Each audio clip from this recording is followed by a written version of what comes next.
Report Story by Mio02. Chapter 1. General education classes mixed with hero activities is the combination that occupies the day-to-day lives of these young heroes in the making. Though studying in UA is full of surprises from its talented row of faculty, putting it this way could make it sound monotonous. And let's just say that those from 1A hate monotony whether they admit it or not.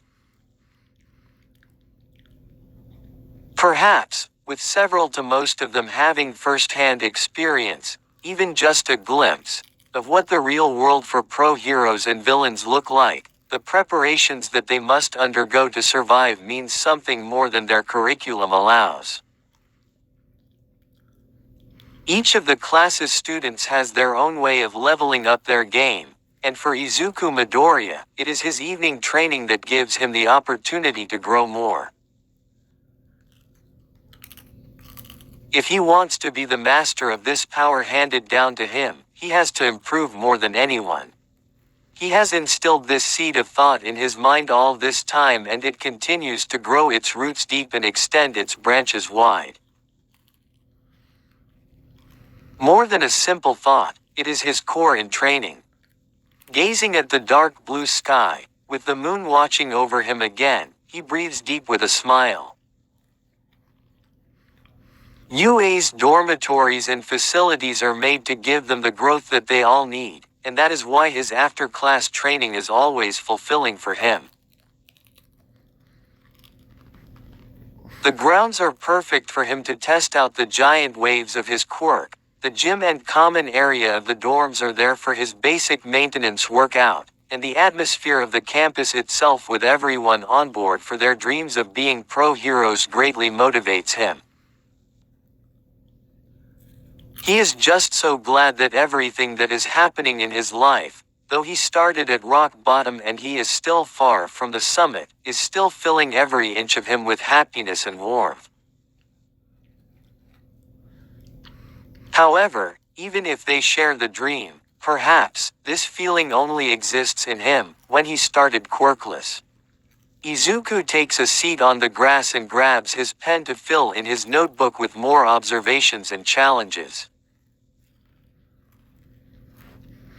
Training is not limited to crafting new super moves and testing out combination success rates.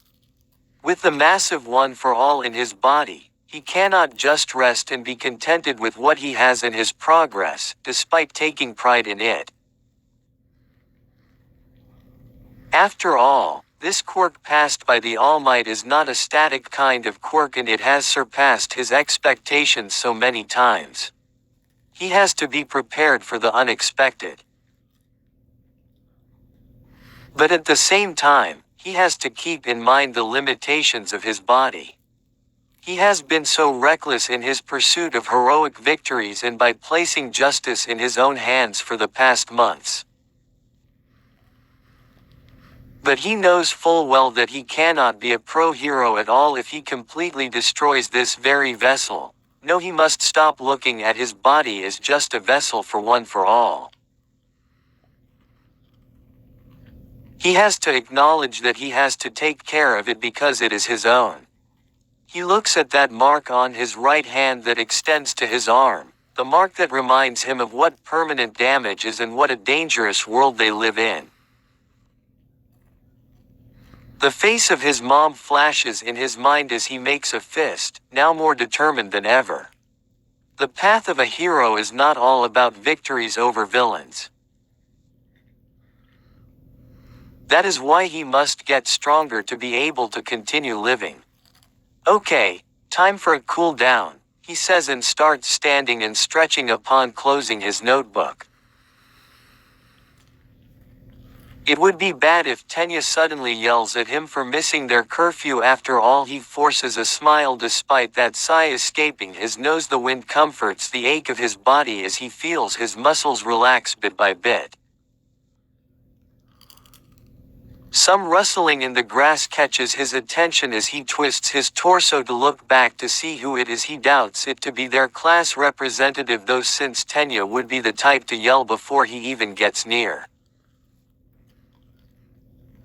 He confirms the thought when he is then greeted by the very figure of Ochako Uraraka, who has her hand waving at him. Promoted stories. You'll also like. Feelings. Izawa. X-Reader 57.2K 1.3K RE posting. This until I edit it, sorry if it's not good, it's my first time writing a story.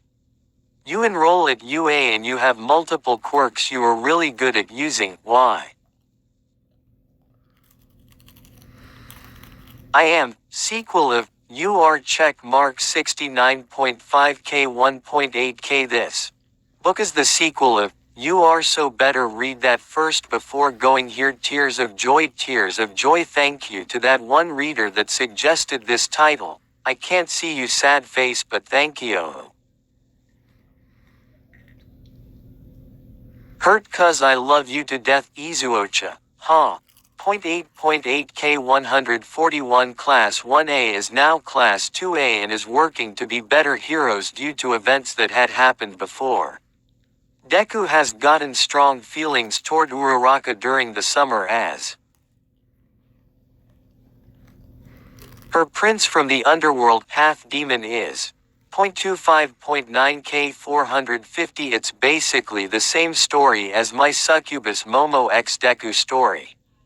I know, real original, but hey, now you guys get a Deku from the other side of the tracks.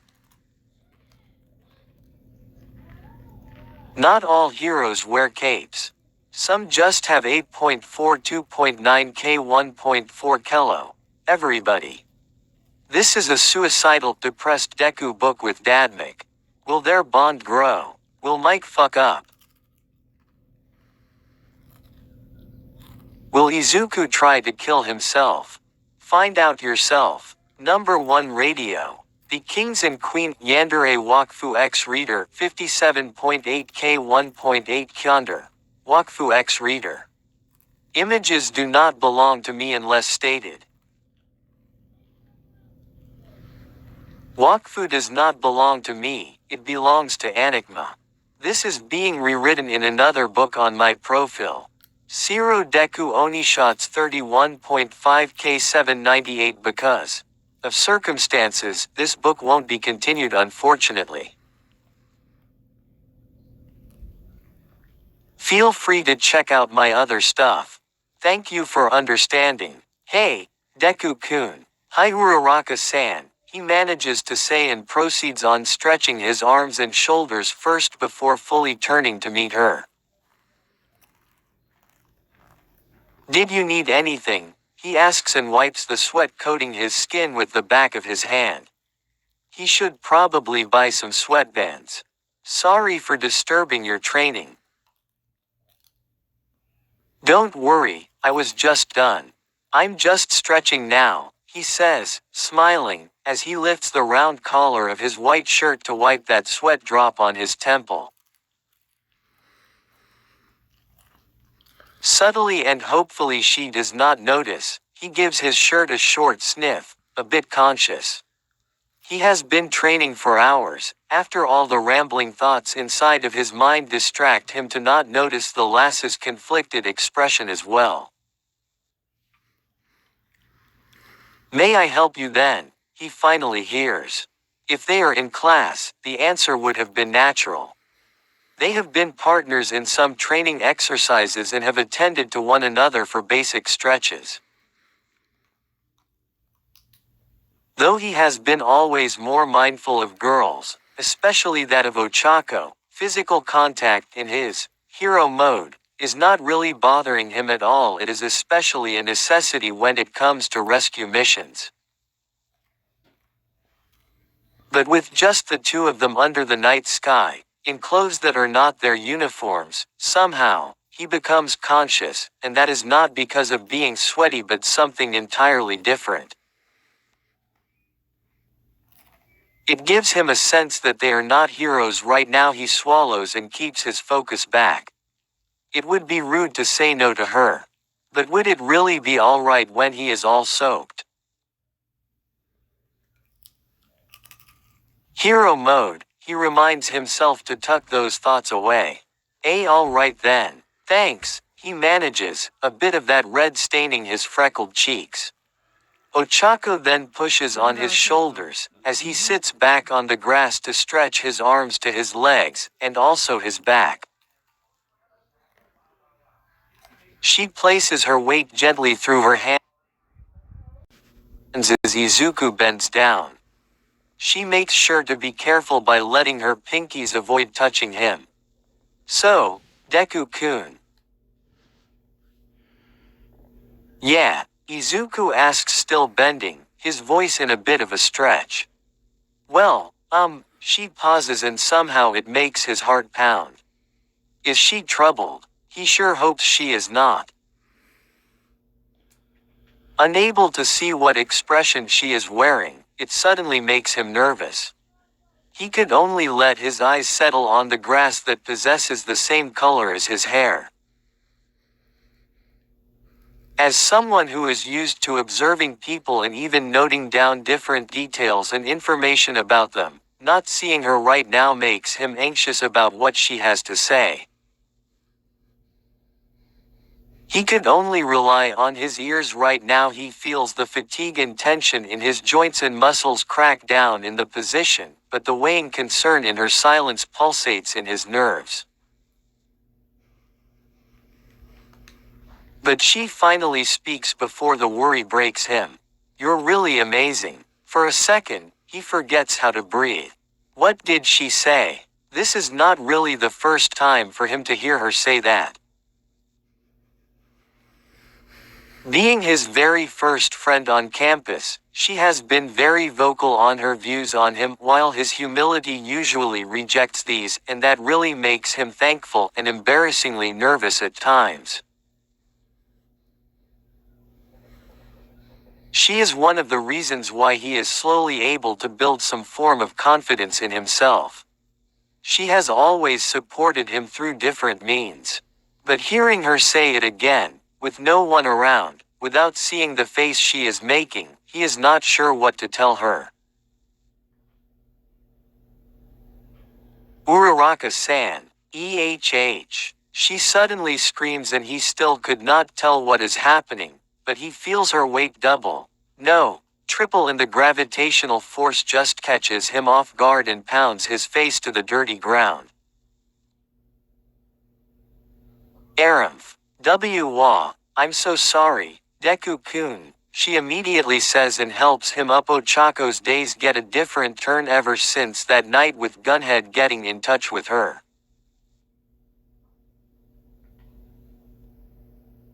It is after her participation in the overhaul case, which broke news channels and online media outlets, that she got a call from him. I'm really sorry that I was unable to take you in for training again, but I was really glad to know that at least you had first-hand experience on something as big, he says from the other line, and Ochako could not help but think that his way of apologizing is just so cute too. No, really. Thank you so much. Even if I was under someone else's care, I was really able to use the things you have taught me. I'm really thankful, Gunhead-san. You flatter me too much, hee. His small laughter also makes Ochako smile, remembering her training days with him. I actually wanted to talk about something related to it. The zero-gravity quirk user blinks at her former mentor's words. About. As a pro-hero with many things on his plate, Gunhead had to turn down Ochako's request that time to train under him again.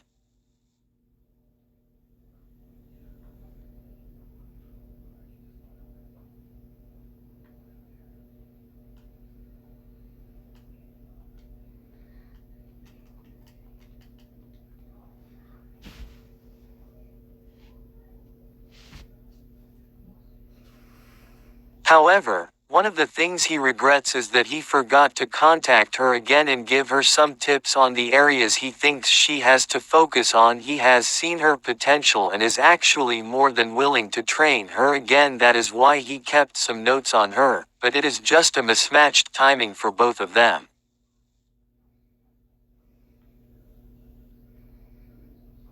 Instead of waiting for the opportunity again, he thought that he has to give her a lead at least. You've greatly improved compared to your performance at the sports festival, especially during our training. But you can't rely on the martial arts moves that I taught you. You need to expand your combat skills more and build more strength when speed is not much of an issue, especially with zero gravity.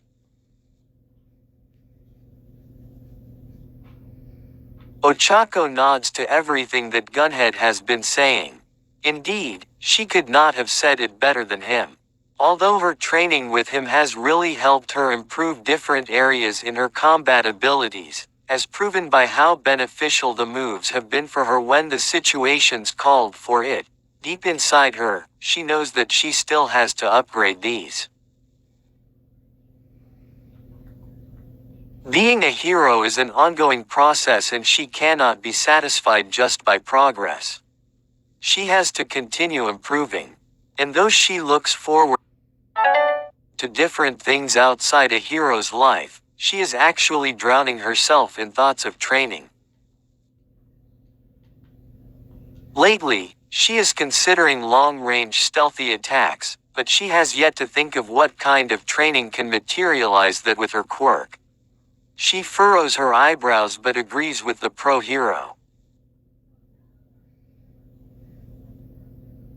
Maybe before moving on to the next range, she has to at least increase her knowledge more on close combat or directly tumble on her weak areas. I think you're right. Thank you so much, Gunhead-san. I know you've been busy. I really appreciate that you gave me time for this, she says to him, meaning every word.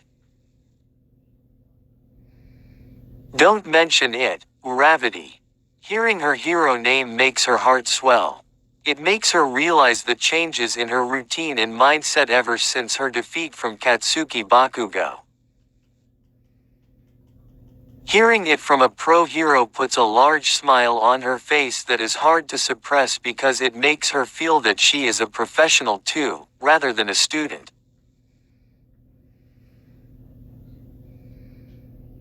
UHN. Oh, and before I forget, do you remember the weak points, the most vulnerable areas of a body that I taught you? She nods. Yes, those points increase, depending on the quirk, right? Remember that if you're unable to use your hands, you get crippled early in the battle. Understood. Sounds great. For now, I gotta go. I hope we get to meet in professional setups soon, he says before they give their goodbyes. Ochako sits on her spreading mattress, unclasping her hand from her phone. Gunhead has brought up an important point. The moment her opponent renders her hands useless, or even just one of the fingers on each hand, she will be unable to activate her quirk. Right now, the internship has ended and things are still a bit chaotic in the pro hero world.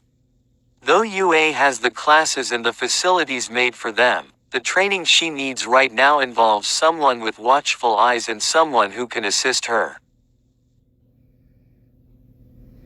Other than experience, what she needs is a mentor or a partner. She rakes her hair for a scratch. Maybe that can wait. Perhaps she can do something on her own first. She starts noting down some costume customization additions, like maybe a small blade or spike hidden in her cuffs. She figures that if ever her hands are tied, she could use some bit of a sharp accessory.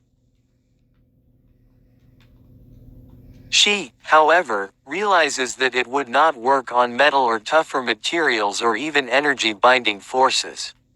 She scratches her head again. Her eyes fall on her finger pads. The Gunhead martial arts definitely complements her ability to remove the weight of things. She basically does not need much strength when something has no weight. However, if there comes a time that she cannot use her quirk or if she reaches her limit, she will really need to rely a lot on pure strength. For now though, as the costume upgrades will have to wait, Ochako needs to assess her current level of strength, and this brings her back to needing a mentor or a partner. One person enters her mind, of course. Knowing that he does his own training, excitement fills her as she plans on inviting him. She needs someone whose quirk is focused on strength and power, and unfortunately, none of the girls have quirks like that. Lining up the boys in her mind as she taps her chin, Rikido's brute strength could help her. Then there's also Eijiro's hardening quirk, which is strength in some other form. But she is the closest to Izuku, whose quirk also boosts his strength. Perhaps there is no harm in asking him first. The same night, she waits for the timing to ask him if they could train together. Except that, as she sees him in a soaked white shirt, so focused on his notes, chest rising and falling, and sweat gracing his cheeks, she hesitates. Izuku has been one of the hardcore hardworkers in class, and would she be a burden to him if she asks his spare time for training? She slaps her cheeks. After the overhaul incident, she vows to give it her all and to save more people. Right now, instead of doubting herself, she just has to ask him and make sure that he is not wasting time by training with her. "Hey, Deku-kun," she waves when he turns to her. "Hi Uraraka-san," he says to her while stretching before coming near her. "Did you need anything?" he asks, head tilting a bit to the side. "Sorry for disturbing your training," she still apologizes, despite the self-encouragement moments ago. "A bit of courtesy would not hurt. Don't worry, I was just done. I'm just stretching now," he smiles at her. He is always so kind and so polite that sometimes she wants to see a more brash and bold side of him outside of being a hero, when she has seen him literally throw and wear himself out for others. So when he lifts his shirt to wipe that sweat on the side of his face, she breathes sharply and presses her lips together, trying to ignore the toned flesh that gets exposed. What is she going to ask again? She used to tell him anything and everything before without really minding her words. She has always been like that to anyone and everyone. But after realizing her feelings for this green-haired lad, she has been a bit distanced, and so careful with what comes out of her mouth. "May I help you then?" But she will not run away. No matter how awkward she can get and no matter how heavy her emotions would fill her heart, she is here before him as a hero aspirant. He blinks at her as she tries to maintain a calm expression. All right then. Thank you," he says with a hint of reluctance. She shakes her head to rid herself of that tension the moment he turns his back on her and sits on the grass. She pushes on his shoulders, pinkies raised, and gently applies force for the stretch. Now that he is not looking at her, maybe she can do it, so Deku-kun. "Yeah," Izuku asks, still bending to the ground. "Well, she pauses. "Come on now, Ochako. Just a few words, would you train with me? Or would you help me train?" It is not that hard. It is similar to asking him out, for lunch. Yes, for lunch, not asking him out as in asking him out. She could feel her whole face warm up as her thoughts go on a rampage inside her brain. Why are her feelings surfacing at the very wrong timing? Of all times, why now, when they are alone, and when she is with her? She thinks she has been getting better in keeping her emotions at bay, but why now? Maybe because she just sees again how magnificent he looks when he is so focused on something. Or maybe because it has been a while since it has been just the two of them.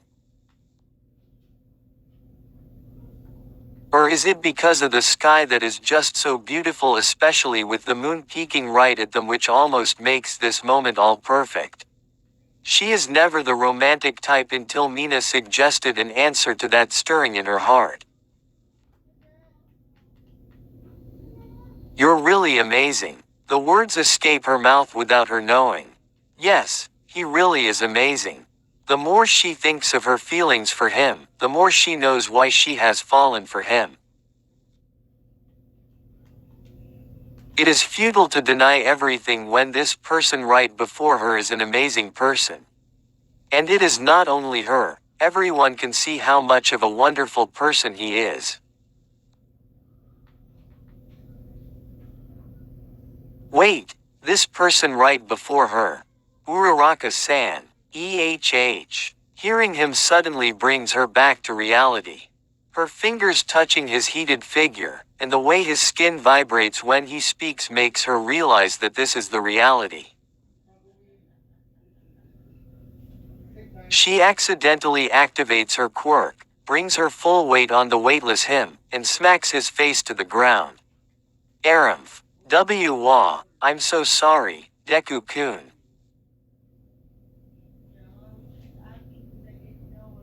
Instantly, she grabs him by the shoulders and faces him. She connects her fingers to release him once he is in the right position. I'm really sorry, Deku-kun. I got distracted, she exclaims and casually places her hands on his face, slightly tilting his head to face different directions. She inches closer to inspect. His eyes are closed, scrunched, with his nose and cheeks wrinkling. I'm fine, Uraraka-san. His lips move as his features slowly soften to that of a small smile as his green eyes open.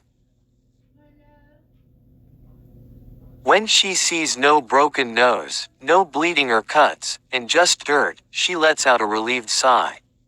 She wants to train with him and now she just hurts him. Breathing out, she lets her fingers brush his forehead, his cheeks, his nose, and his chin, not noticing the way his shoulders jolt every time she does. She has no handkerchief with her right now, so she hopes he does not mind for her to do at least this, letting the guilt be her anchor in the situation. Instead of a response to his statement assuring her that he is fine, she just continues what she is doing, fully concentrating on her task to remove the dirt from his face.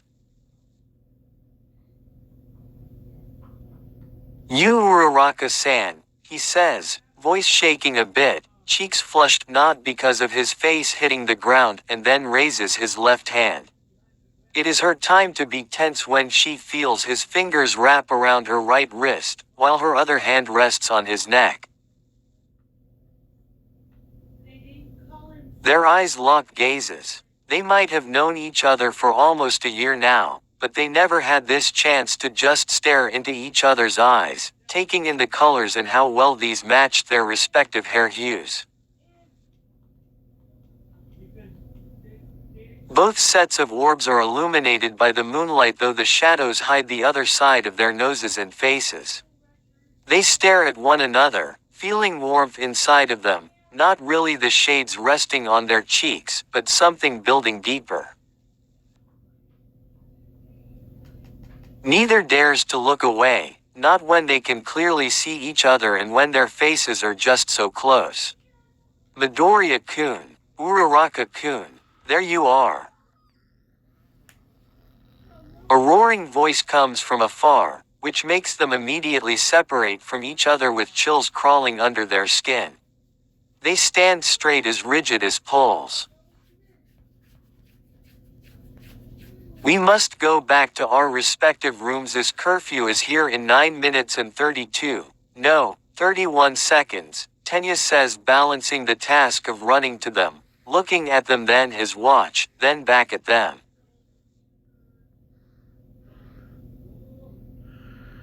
Ochako and Izuku meekly nod at him, which makes him ask as he stops and jogs in the place in front of them, "Are you two okay?" "Why yes. We're okay," both say in unison, which makes Tenya's eyebrow raise, especially with the seemingly practiced sway of their hands rapidly waving in defense.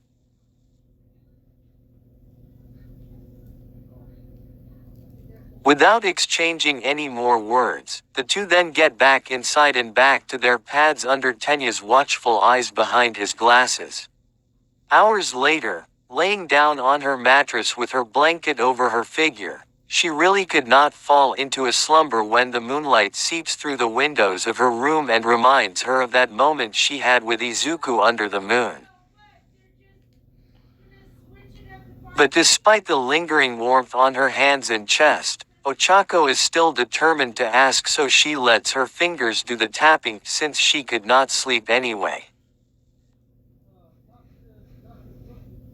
From Ochako Uraraka. Subject: I'm sorry and Deku-kun, I'm really sorry about what happened. But I really wanted to ask you if you could help me train.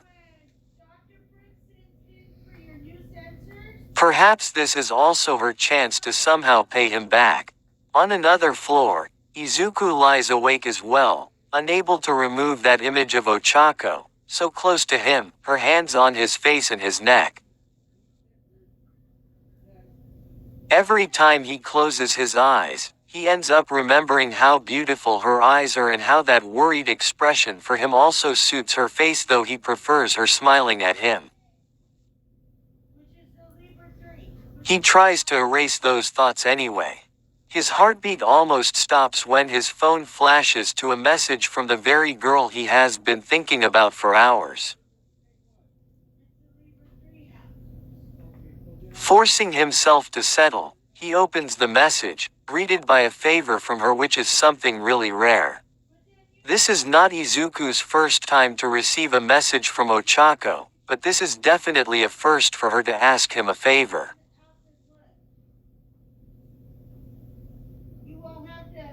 Well, this is not exactly the training he thought of when he read her message that night. Why you want me to what? These are the words that Izuku manages to utter after hearing her say, "Deku-kun, pin me down." Enthusiastically and without a worry in the world. Currently, the two of them are in the training area. "What's wrong?" she asks, head tilting to the side. Izuku breathes in and breathes out. Once, twice, thrice. But, of course, this is training, he reminds himself. He has to think rationally and not let any other thoughts cloud his mind. Did he hear her right? However, when he starts to repeat his question, why you want me to? The more his lips get closer to producing the words, the harder it gets. T to pp pin yudd down. He almost freezes, his lips just trembling, not out of fear, but out of nerves. Her eyes widen as blood creeps to her face and it produces the brightest shade of red. Oh no, when she had put herself in her training shoes and gear, she has decided to tuck all emotions in, but with Izuku repeating her words and the wrong words that left her mouth entering her ears, everything just spills out. Wait. I mean, she starts, hands waving, and continues, I am mean, just restrain my hands so I can't use my quirk. She starts to get frustrated with herself. When she tries to be careful with her words, she instead loses the ability to talk normally. And when she just lets her mouth run, she ends up saying the weirdest things. She whines internally. Ochako struggles in trying to keep things, or maybe herself, normal. When she reads Izuku's positive response to her favor, she reminded herself to never let her emotions get the better of her, just like that night. She has to be in control. However, she does not think that something like her raw words could also trigger it. She has decided to choose to be a hero over being a maiden in love, right? Izuku, on the other hand, nods way too rapidly for his own good. Oh okay. Silence falls on them all of a sudden that it makes everything just suddenly uncomfortable.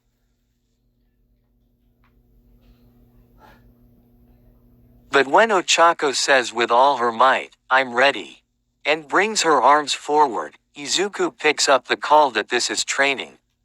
He swallows the lump of discomfort in his throat first before encircling her wrists with his hands, just now having the time and consciousness to notice how thin they actually are.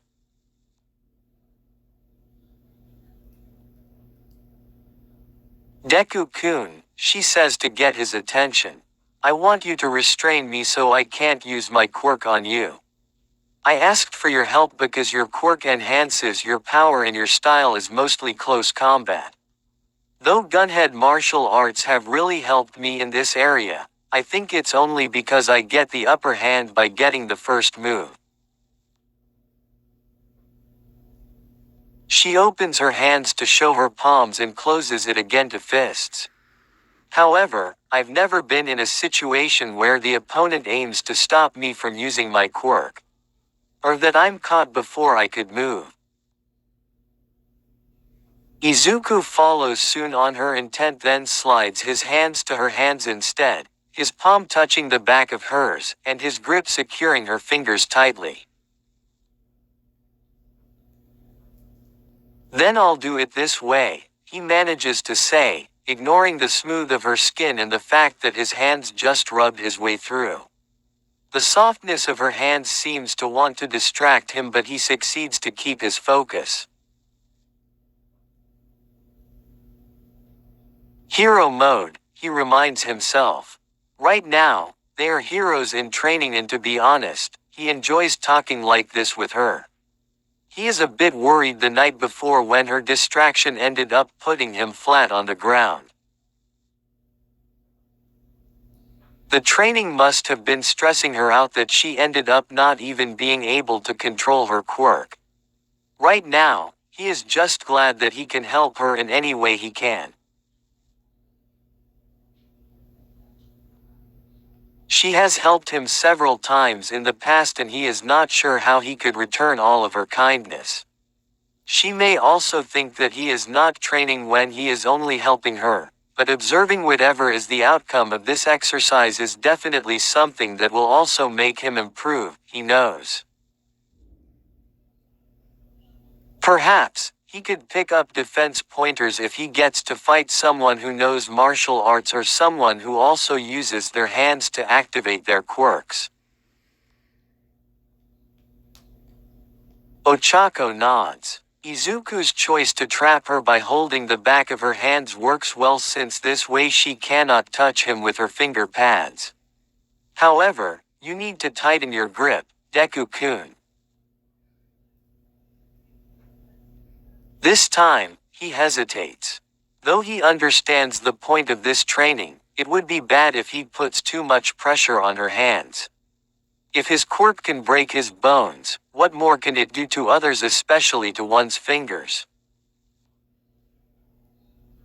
While his normal level is nowhere compared to when One for All is activated, he is still partly concerned as to how a tighter grip could hurt or worse injure her.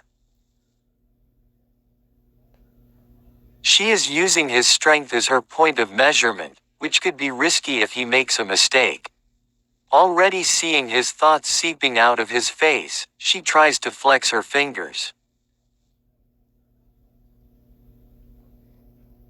It's okay, Deku-kun. I know you won't hurt me, but I can easily escape your grasp this way. She smiles. Izuku nods again. She trusts him and he trusts her, so they must work together with their abilities. Oh ow, he grunts when his back hits the floor again. Good thing he has no weight now, or the pain would probably double. Maybe he should try to learn martial arts too.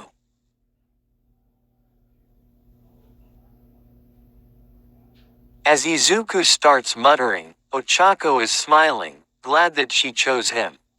She is no match to his grip with just her pure strength. It took her at least 6 bold attempts, not counting the casual ones, to get out of his grip, but she had to rely on zero gravity, and that involved using her legs and torso to twist and turn just to get her fingers to touch him. They tried it several times, trying to pin Ochako's hands from different angles, and from all the trials, she had to use her quirk to get out of his grasp. She confirms the need to level up her strength, at least to break grips. She places a finger on her chin. "How about if you tie me up, Deku-kun?" Izuku stares at her. "What? Tie me up?" He remains frozen though. And as realization hits her hard, she matches that red in his face. I mean. Tie me to restrain me. Trap me. And no. Tie, is in.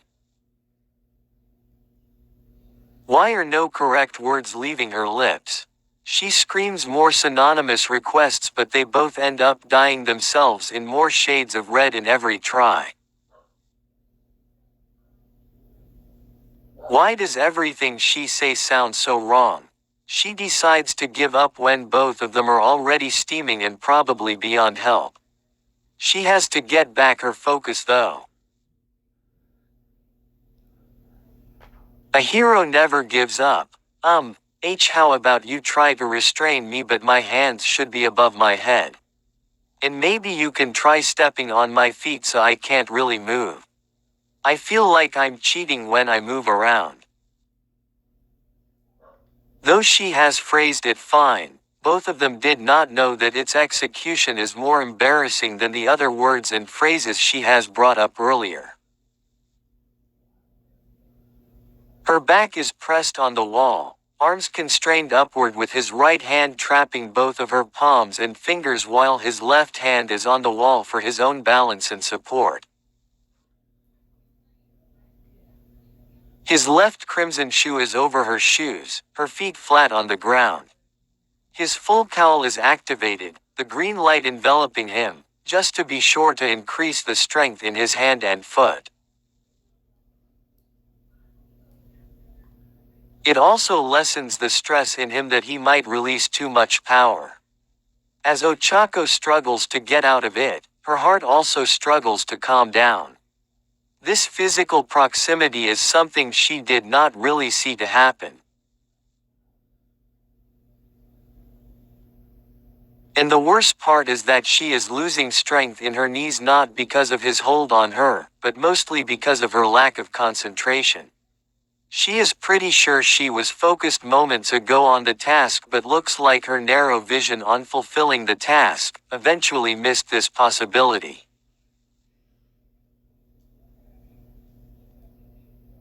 She tries to look away, though his neck is so close to her mouth that she could feel her breath bounce back to her. As much as she reminds herself that this is training, it is getting more and more difficult to merely think of it as one when his body is so close, when she could feel his breath on her, and when his palm is pressed on hers.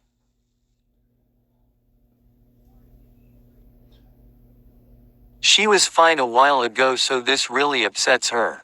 But other emotions fail to break into her when her heart is filled with too much pounding already. Izuku is not really in the best position to, despite that serious face he is trying to maintain, mustering all the tinge of seriousness he has inside that body. Holding Ochako's hands up somehow in her training gear, which is her favorite black tank top, and the bottom of her PE uniform, exposes her to him. Just when he thought that thing with Mei Hatsume would not happen again, here in front of her, pinning Ochako on the wall, all close to her, is similar in view, so he looks away and focuses on her hands.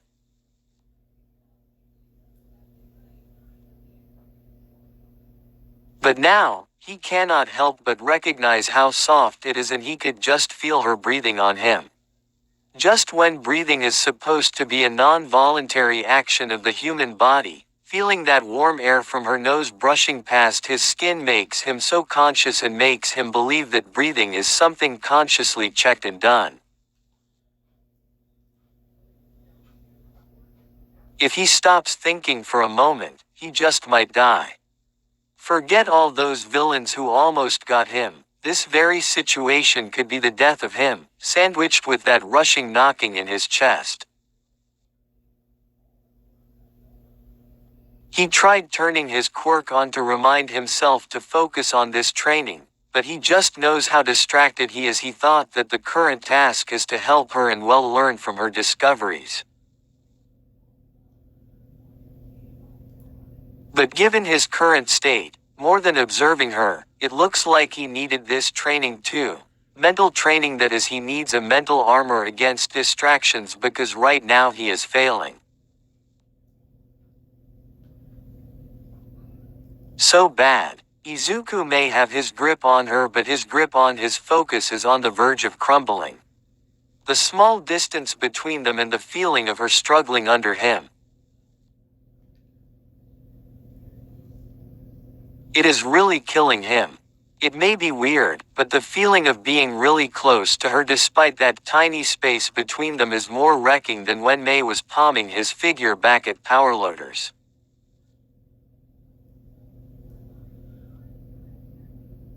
As both teens face their inner turmoils, their eyes meet to try and say something, but instead, something clicks and snaps in both of them. Some tension fills the air that both of them just do not realize the loosening grip and pressure on their hands. They feel their heads go light, though Ochako did nothing to their weights. The moment they look at each other, they mutually feel themselves getting drawn to one another. The warmth on their faces spread throughout their bodies, and instead of discomfort, the urge to get closer wins over all the things weighing in their minds. At first, their foreheads touch, their eyes staring at one another like a mirror. Closer. Their noses bump a bit, but that does not break their eye contact. Closer. So close that their mouths are just inches apart. Closer. Breath hitting their lips, as if exchanging the same air. Drowning in each other's eyes.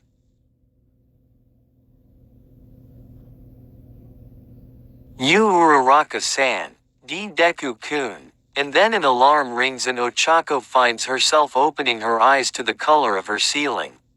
She blinks, letting the ringing of her alarm clock flood her ears and senses. Somewhat awake, she lets her hand turn off the screeching clock with a click, but after doing so, her fingers make contact with the pink device and she accidentally makes it float. Slowly, she gets up from her futon, the hair sticking to her face as the remnants of sleep become more apparent. Is the air heavy or is it really just hot?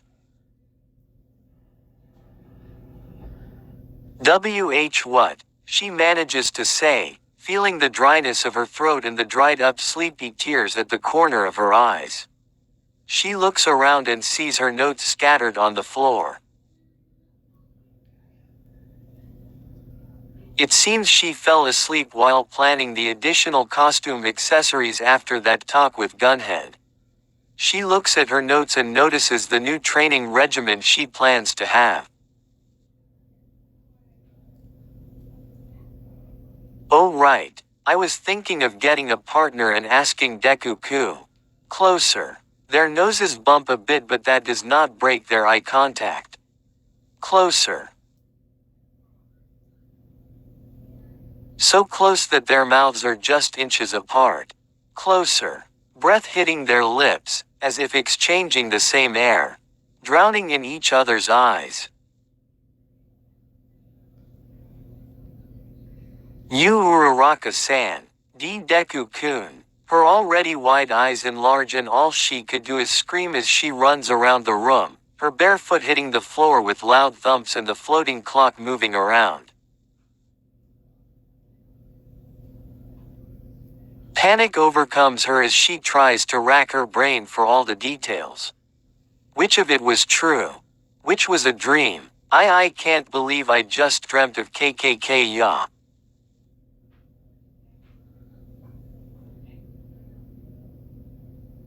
She kneels down the floor, not even wishing to revisit the images in her head. Of course, that part was a dream.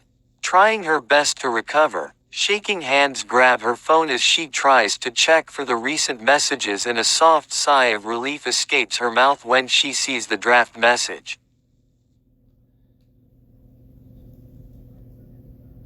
From Ochako Uraraka. Subject: I'm sorry and Deku-kun, I'm really sorry about what happened. But I really wanted to ask you if you could help me train.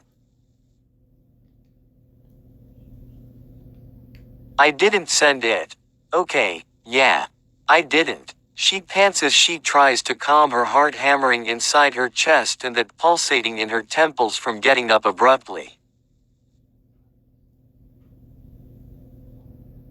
While the girl feels some tension leave her shoulders, a certain green head wakes up with a burning face. A dream. Obviously, that is a dream.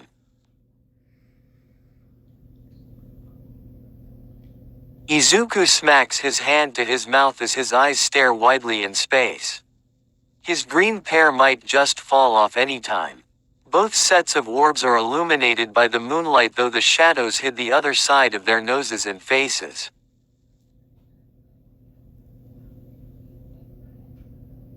They stare at one another, feeling warmth inside of them, not really the shades resting on their cheeks, but something building deeper. Neither dares to look away, not when they can clearly see each other and when their faces are just so close. That encounter with Ochako the previous evening did not only keep him awake most of the night. It even caused him to have such a dream. He could not believe this.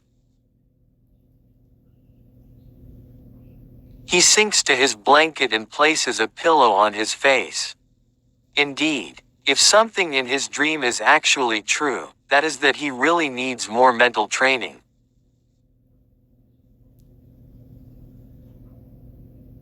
Chapter 2. A rare sigh comes out of Ochako's mouth so early in the morning as she eats breakfast with the girls. She stares at two sunny side-ups that seem to stare back at her too in its bulging yellow orbs.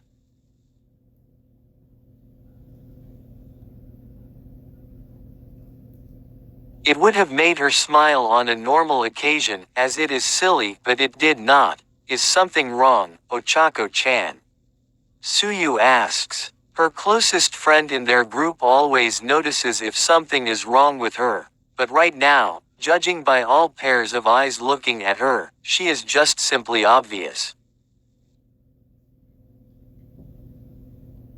She wants to hide somewhere and possibly remove all the attention she is getting right now. She is known to have this really hyped up energy, so, of course, seeing her in low spirits is something rare. Even she could tell that. However, it is really hard to be normal right now when she could not get her mind off of a certain green-haired lad. Even sleeping does not allow her to rest from him.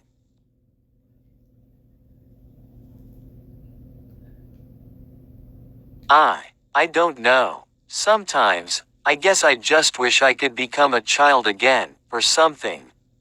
The simple remark is a bit unsure, probably because that is not the real reason, but could be, like a little white lie that she came up with that is surprisingly fitting for the situation.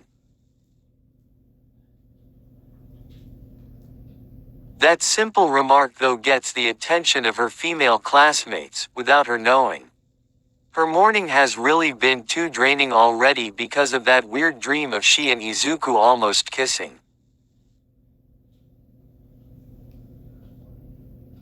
She refuses to remember it though since it felt way too real and that means it is too bad for her heart to handle.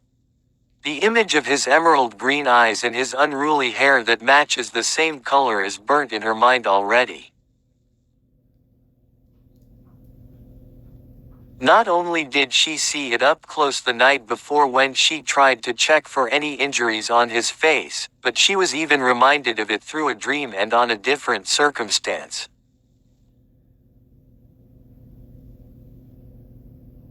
Ochako shakes her head immediately the moment she feels the familiar warmth occupy her face. This morning, she tries to surround herself with her group of friends because she does not know what to do if they come face to face. Maybe being a kid is better because there are lesser worries at all and lesser emotions to handle. As a kid, you can cry and laugh without a care in the world.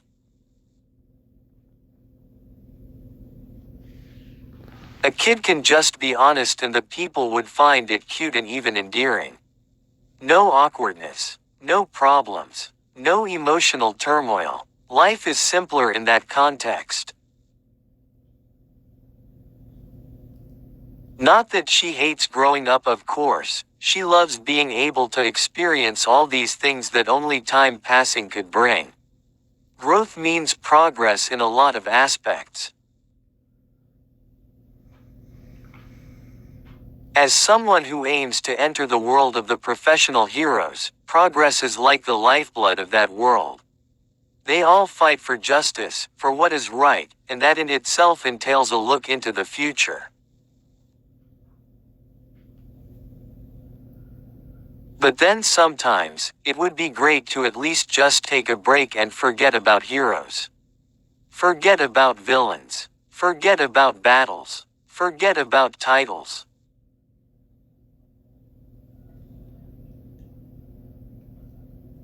Forget about victories. Forget about being cool. Well, maybe in her case, she just wants to forget about the uncontrollable rapid beating of her heart. She is getting tired of it, of suppressing it, of successfully calming it, only for it to resurface when she lets her guard down. She is about to heave another sigh when someone from their group decides to respond to her. That sounds nice. To her surprise, Momo actually agrees to her.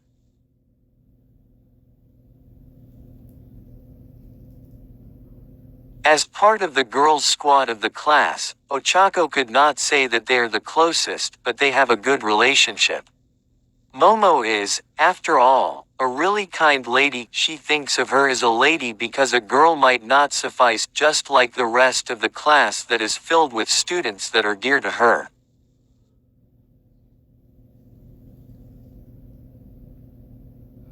But they really have yet to reach a point of agreement in a lot of things, not that they are on the opposing sides all the time or argue a lot. Maybe they just have not talked about a lot of similarities, or rather, sometimes, Ochako just could not help but see the difference in their status of living. Sometimes it can get hard to connect with her. So when she agreed to her whim wish, Ochako's predicament melts to curiosity as she inches closer to the table.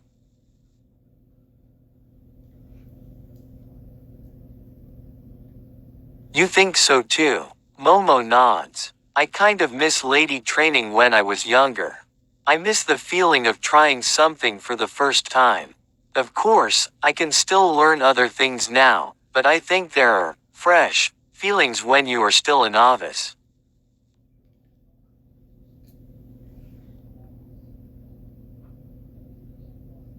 Ochako could not understand what kind of lady training Momo underwent, but a gist of fresh feelings makes sense. If we're talking about fresh feelings, I guess I can kinda relate when I first tasted caramel. I still really love caramel right now, but I can never go back to the very first time I tasted it. That is Toru speaking, with a fork leaving her lips that they cannot see.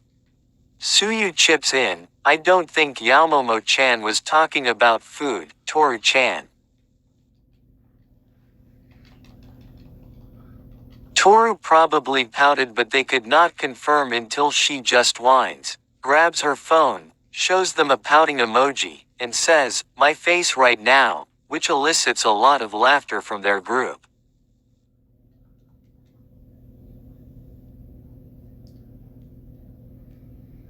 Why not? I got to eat more food as a kid. I guess it's because my family spoiled me to just eat anything, but they got mean over time as I started getting older. I really miss those times, Mina says, bringing them back to their topic, her black eyes getting all glassy for longingness and her lips pursing with a puff.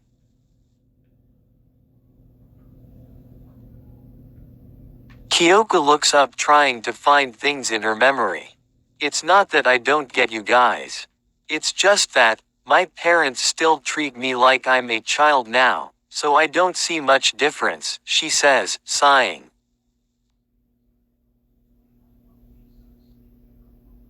Ochako smiles as each one decides to share a piece of themselves outside their heroic dreams. Though what she said came out on a whim, she could not help but feel giddy that her thoughts ignited some interesting conversation.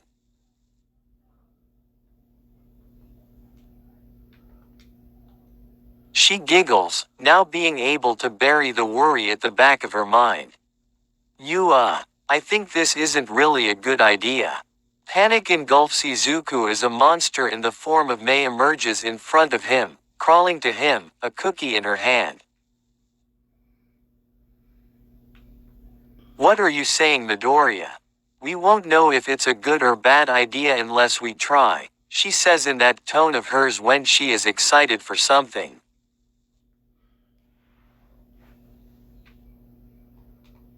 Her already gold eyes seem to glow with bad light, at least a bad indication for him.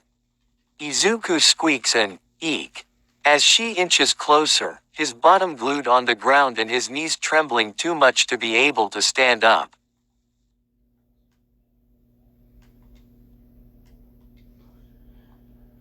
He knows how eccentric this pink-haired girl is, yet somehow, he has yet to learn his lesson every time they talk to each other. He visited Powerloader's workshop to ask for a fine-tuning since he might have been relying too much on his shoot style and wishes to confirm if the accessory on his shoes is still fit for battle.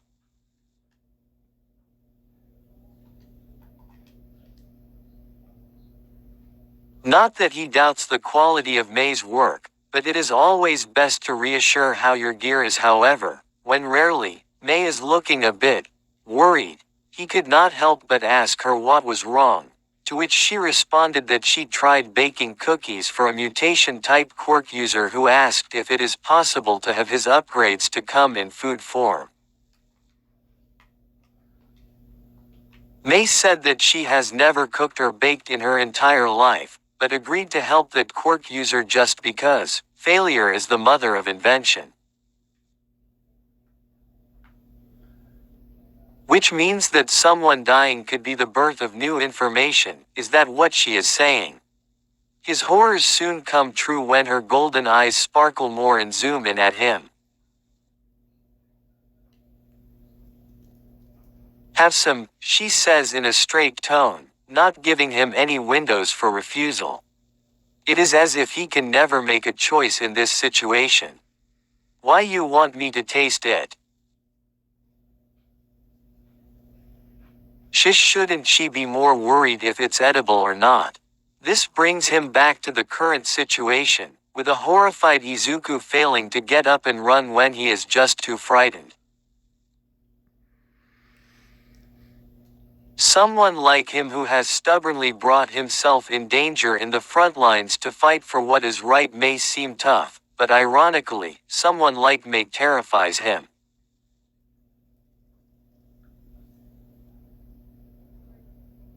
Probably it is the fact that she cannot be predicted, that even his observation skills become a mess when it is related to her.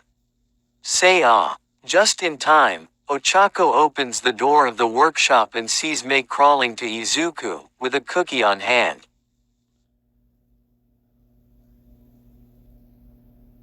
Oh. The expression leaves her O-shaped mouth, her eyes unreadable but losing their light.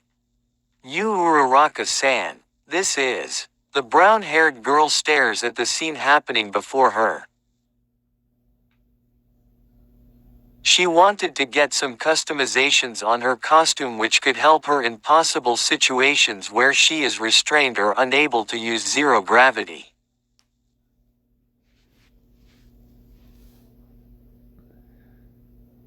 She is a bit stuck on what kind of small blade or spike could fit her costume, fighting style, and quirks, as she wanted some more advice. While she has been trying to not see Izuku face to face the whole day, seeing him here of all places and of all situations as a welcome is definitely not expected. Perhaps in this very situation as well, she totally did not expect this. As Izuku trembles more, Mei only ignores the arrival of the girl and repeats, "Say Midoriya." You Uraraka-san. Help. Izuku manages, sweat gracing his sides as his pupils start to tremble as well, if that description in her mind makes sense. For someone like Izuku to ask help is something rare. Though stunned and mostly frozen by jealousy, whether she admits or not, Ochako proceeds on running, floats Mei and separates both of them by lightly tapping her.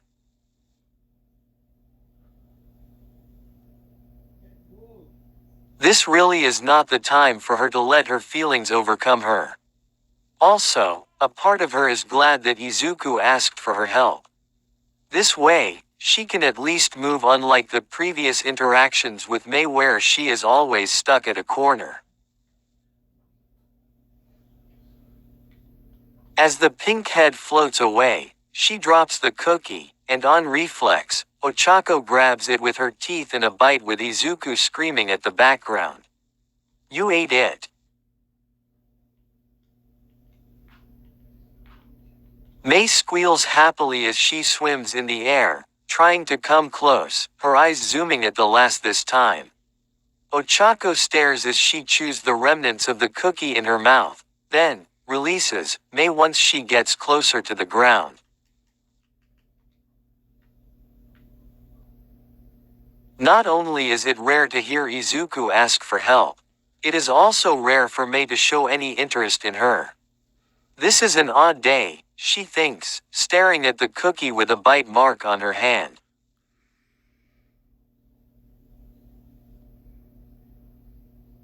She swallows first before she speaks. Why yeah. Sorry. Food shouldn't be wasted. She pauses and exclaims, and it's really good. It really is. Oh really? That's really, really great.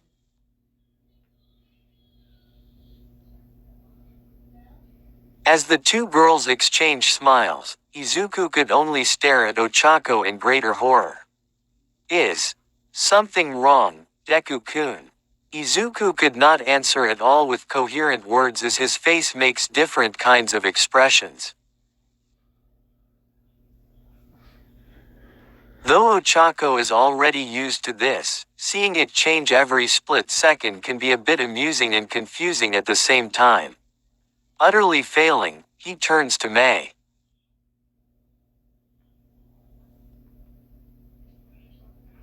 Say, Hatsume-san, what kind of effect was the quirk user who requested for it aiming for? Ochako looks at Izuku, then looks at Mei. Contrasting to his panicked-induced look, Mei is looking so confident and composed. What are they talking about? With that nonchalant smile that is always on her face, Mei simply answers, he wants to lessen his gigantification quirk.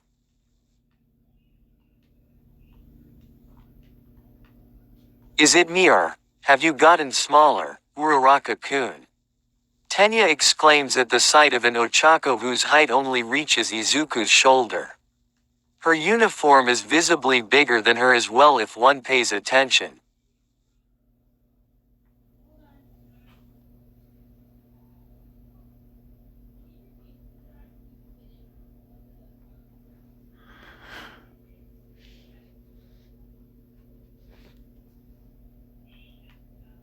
Currently, the three are in Alliance Heights, inside Izuku's room. After the ruckus earlier, the freckled lad can only think of informing their class president first of the situation. Even if they kept this a secret, he figured that Tenya would still find out, especially when he does rounds before sleeping. Besides, Tenya is their great friend. At first, Izuku thought that if Mei's experiment failed, it means that nothing would happen to Ochako. But it seems the genius in Mei prevailed, as Ochako suddenly shrunk in height after a couple of hours. It is not that evident at first, but it seems that as she digested the cookie, the shrinking started. Before, when they were still talking to Mei, Ochako is still about Izuku's eye level. But as they waited for Mei to come up with a reverse recipe, Ochako suddenly felt like she jumped, then just realized that she got smaller when Izuku and Mei started looking down just to meet her eyes.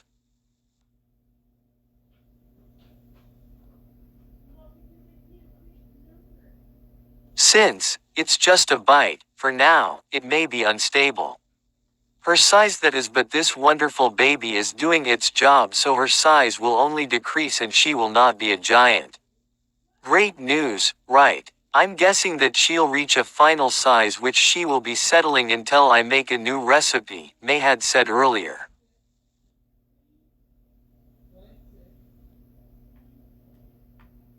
This is why I do not want to be involved with Hatsume-kun, Tenya, in a strongly negative statement, says, his arms straightening in the air.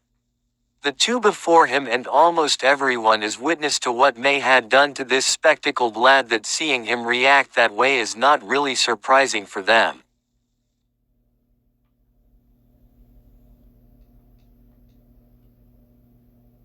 Are any of the teachers aware of this situation? He asks after a side cough, now much calmer. Izuku and Ochako nod their heads reluctantly. Powerloader came. But he told us to not say anything yet because if it leaks out, it'd be too much trouble, especially with UA trying to get back the public's trust.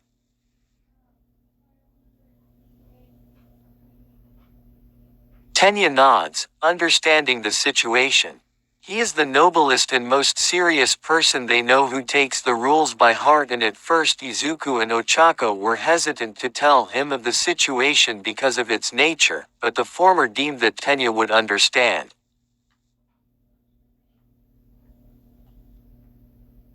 But this is bad. What about classes? Tenya taps his chin. Ochako sinks on the floor, or so the two think at first, with her hair flicking. But when they look at her, her height now reaches Izuku's elbows. Her blazer falls from her shoulders, while her white blouse hangs lowly. Her skirt hits the floor as well, but the blouse is enough to cover until past her knees.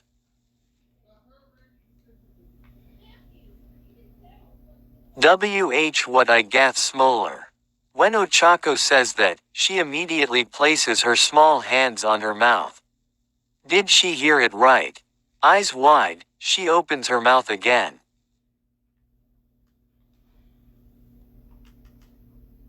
I am a kako rara ra rarrrr, a ka. Her small face pales in spite of the natural rosy cheeks.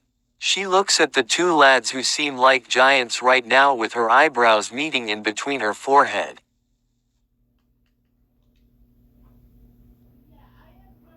Izuku and Tenya barely had time to react when they just saw her shrink right before their eyes in just a blink. Both try to clear their vision by rubbing their eyes, but what happened already happened, and their eyes are not deceiving them. Though Izuku has been with Ochako for a few hours now, he has not seen it actually happen in real time. Noticing the expression on Ochako's face that does not fit her, Izuku kneels by her.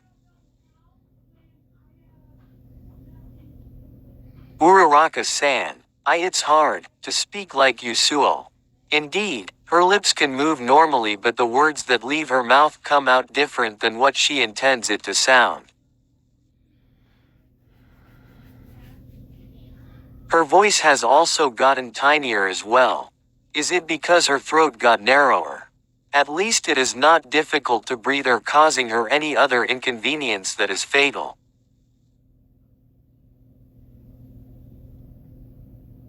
But the whole feeling is just weird in itself. Tenya bends down a bit and looks at Ochako's smaller frame. I think she is not really shrinking.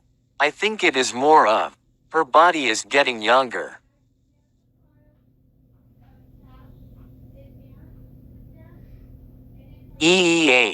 But how? Izuku asks while Ochako could only stare blankly at her two friends. I am just guessing. But if you listen to her speech, it's like she is in the middle of learning how to speak. Tenya straightens up, hands crossing.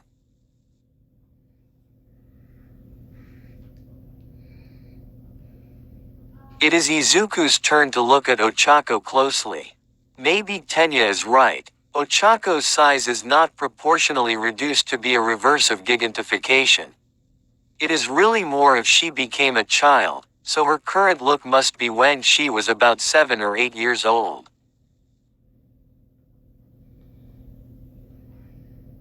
As Izuku's face is close to her, Ochako could not help but feel her face burn. Probably because of their sudden height and size differences, but the lad just looks larger than usual in his face just being this close.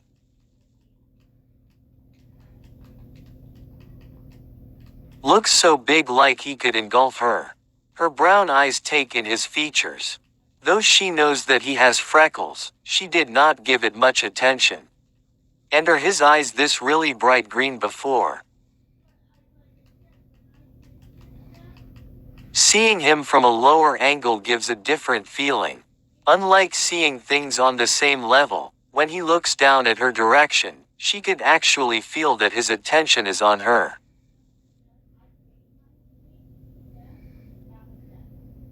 Decken. Both of them blink at each other while Izuku chuckles at her. Did she just call him Decken? How cute is that? Her already round cheeks puff as she pouts after his open laughter. He smiles apologetically at her and pats her head. Sorry about that, Uraraka-san. He could not help but be fond of her and just let his palm touch her. If it is not because of her current form, he would never have the courage to touch her so casually at all, but perhaps, Izuku just really has his way with kids too.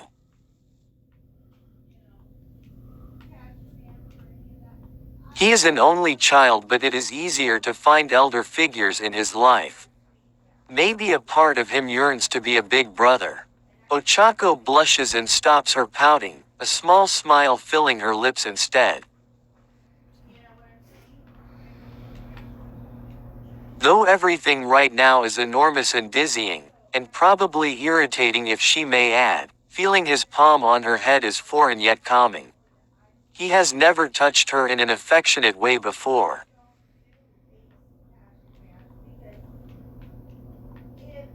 The only moments they touched were those when survival called for it to happen. Maybe this current form now has its own perks. Weakly, she nods. What we do Decken. D.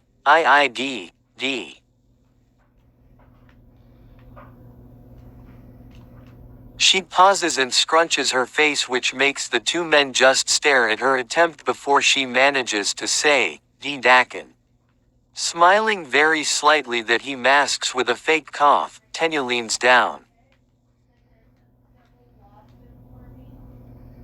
For now, I will be informing the girls that you are at Recovery Girls.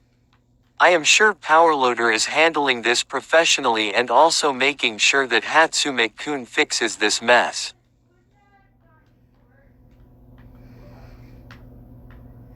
Ochako nods, her big eyes staring at him. Tenya could not resist that he pats her as well. You will be fine, Uraraka-chan. Kun. The man in glasses fakes another cough and then turns to Izuku. As for you Midoriya-kun, I think it is best for you to take care of her for the night. Sir, E.H. Tenya looks at Izuku in the eye as he places a hand on his shoulder. Midoriya-kun, you are an honorable man and I am pretty sure that you will do what is best for Uraraka-kun. I do not think making her stay with Hatsume is a good solution. The two guys shudder at the thought of Mei making Ochako eat more experimental cookies. While it makes sense, Izuku still feels bothered by the situation. But she's a girl. Izuku could not say, but Tenya reads him like a book and just repeats, "You are an honorable man." With that, Tenya leaves Izuku and a child Ochako. Truthfully, Ochako would have probably blushed and felt uncomfortable with her current situation, but right now, sleep is crawling to her senses as she rubs on her eyes with a yawn.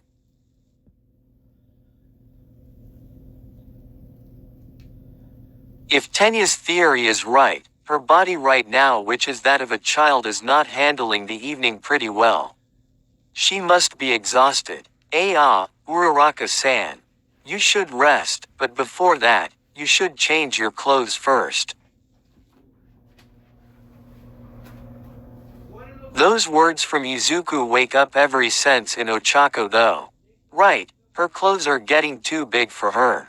While she is staying in his room, of all people. She would have preferred to stay with Tsuyu and the other girls, but she knows well that that would mean exposing their current situation. He smiles at her before turning his back.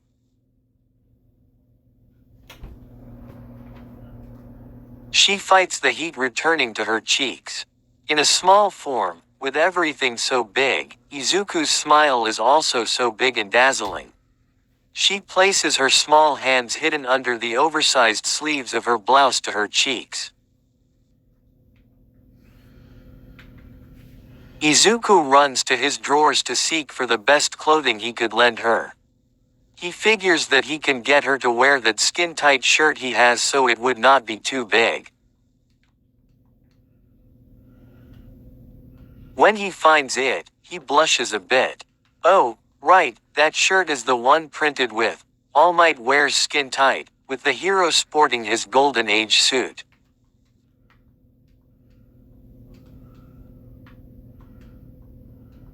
Though not necessarily embarrassed by being a fanboy of the former symbol of peace, somehow he is suddenly conscious. He shakes his head though and grabs for a pair of boxers, the smallest he has, which is of an All Might design as well, sporting his iconic colors of blue, red, and yellow. His blush grows so deep right now he knows that this is a necessity and probably he must think of Ochako as someone to be saved in the middle of a rescue, but he could not help but feel that awkwardness creep in every part of his body.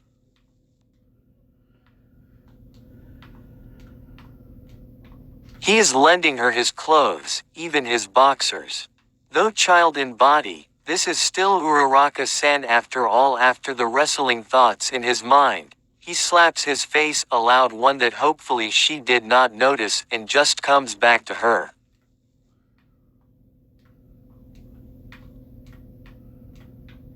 Just think of her as someone that needs to be rescued.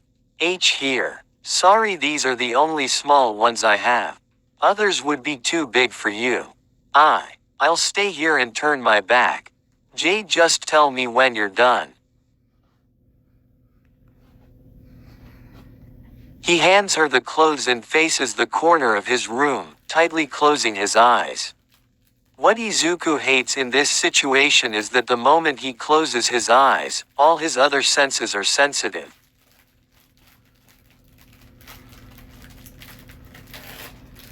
He could hear the light thuds of the clothes falling on the floor, and the cloth rubbing to her skin as it leaves her body. He blushes hard. The police should get him for having such conscious thoughts when this is an emergency and she is a child in body. No, even if she is in her normal form, he should not have such thoughts at all. You are an honorable man, he reminds himself by echoing Tenya's words in his mind, which are weirdly effective. Deccan. He hears her small voice and he turns around to see her and he could not help but squeak in his mind. Though a bit loose, the clothes fit Ochako better. He comes closer to her. It's still pretty big, so maybe we could tie this side, he says pointing onto the hem.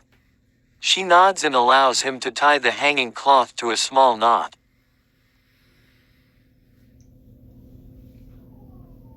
He thought of tying it at her back, but it would probably be uncomfortable to sleep in. She smiles at him. Thts Sankyu, Deccan. He smiles back and pats her again, noticing her sleepiness coming back. Her eyelids start to fall from heaviness but she tries her best to keep it open. Pardon me, he says, then carries her small figure and brings her to his bed.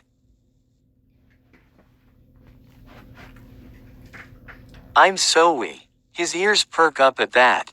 It's not your fault, Uraraka-san, okay. I should be the one who's sorry. I involved you in that thing with Hatsume-san. He says, eyes lowering. He really feels some guilt weigh in his chest when he really was the one who asked for her help.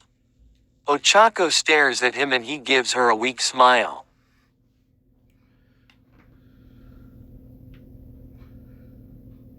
He places a blanket on her figure. I'll be here on the floor. Just call me when you need something. It'll be all fine tomorrow, don't worry. With a final pat and smile, he descends to the floor with his extra pillow and blankets after turning off the lights. The lass pulls the covers over her shoulders and closer to her body, feeling it is a foreign one. It is like this is not hers at all despite knowing the truth. She closes her eyes, scared to look at the suddenly giant world around her, but the feeling of that bed and blanket still succeeds in making her feel that way.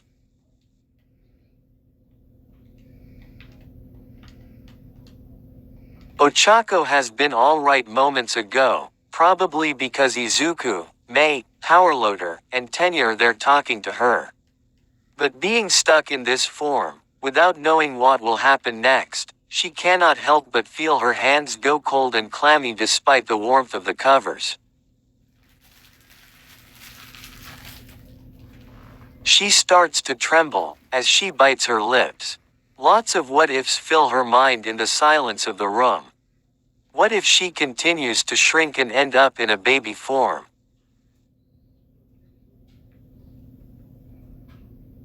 What if there are side effects when she returns to normal? What if she does not turn back to normal? Hours pass when Izuku, who has his back facing his bed, wakes from his sleep by a sound of muffled whimpering. He immediately opens his eyes and tries to listen first, trying to debate with his mind if he is only hearing things. He confirms that those sounds are coming from Ochako, who is on his bed.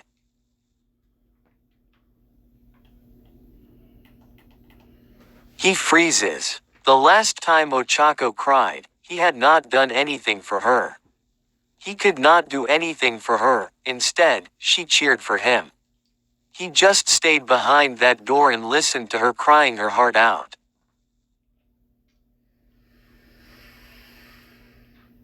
And now, it is happening again. He balls his fist. What an idiot he is. How could he tell her that everything will be alright and just leave it at that? Of course, she is scared.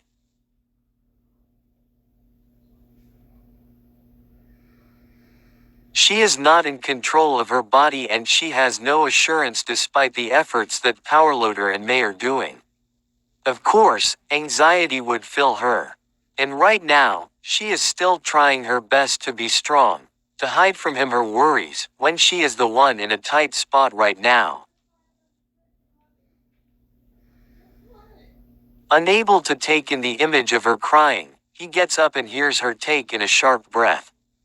Her small back is facing him but she is shaking, trying to suppress the tears.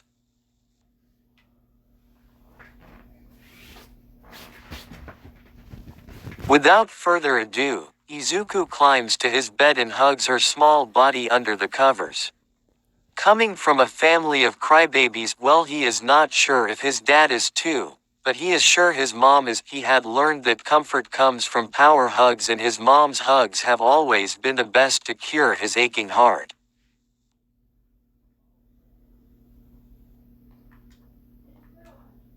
His words will never be enough to console her in such a situation, but this is the best he could do. It's going to be okay, Uraraka-san. Powerloader and Hatsume-san will be able to solve this. You'll be back to normal, he whispers, letting his arms encircle her.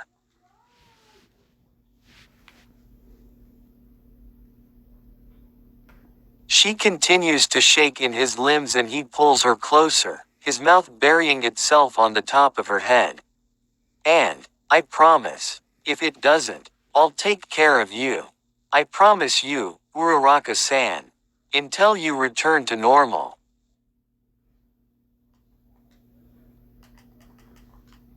Ochako sniffs and finally succumbs to her tears, openly this time, rolling over as she stains his shirt with her sadness. Awa! He hugs her closer and rubs her head, shushing her until her crying turns to hiccups and finally stops.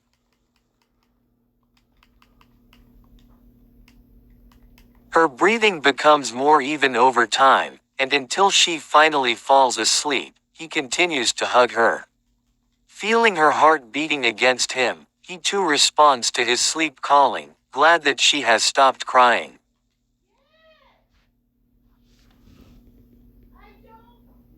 Izuku's alarm clock rings in both of their ears as their lashes flutter and blink away the sleep. Deku-kun. Izuku, who is already awake the moment the alarm goes on, opens his eyes, welcomed by something brown before him. He blinks a few more times as his vision clears and adjusts to the light from his window. Uraraka-san. Their faces are just a palm away from one another.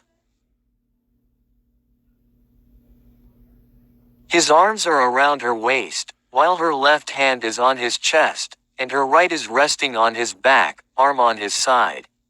Izuku blinks again, realizing that she has returned to normal.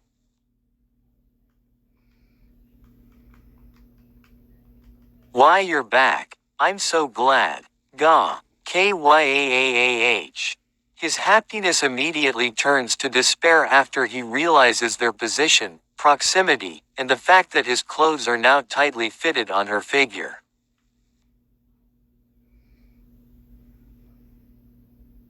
The reality that they are on his bed is also rubbing into his already quaking heart. He must get away from her before he sees her in his clothes. He tries to stop himself from imagining her in those body-hugging clothes of his.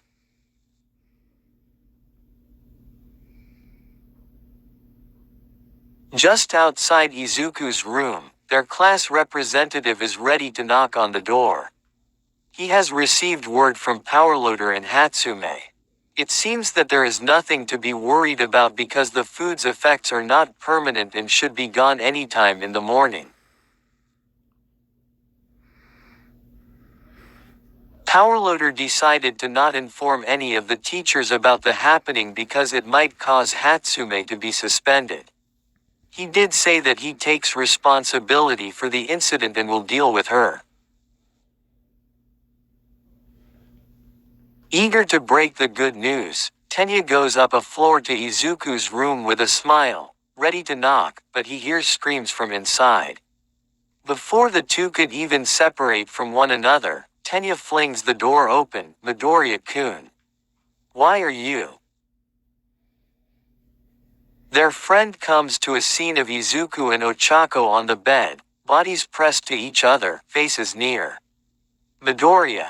A knock wakes Izuku up. I'm sorry. The lad screams, which sounds like a plead rather than an apology. The voice from the door remains silent for a bit. Sorry, were you asleep? The voice is Fumikage's. Izuku blinks, regaining his breath. It's fine. I just woke up. His voice cracks. They said dinner is served. They've been calling your phone but you weren't responding. Oh, thank you, Tokiyami-kun. I'll follow in a bit. Alright, he says then leaves. Izuku, who is sweaty and catching his breath on his bed, gets up and checks his phone. Right, there were calls. He fell asleep after the Hero Basics class today and decided to catch some Z's to prepare for his evening training. He gets up from his bed and scratches his head.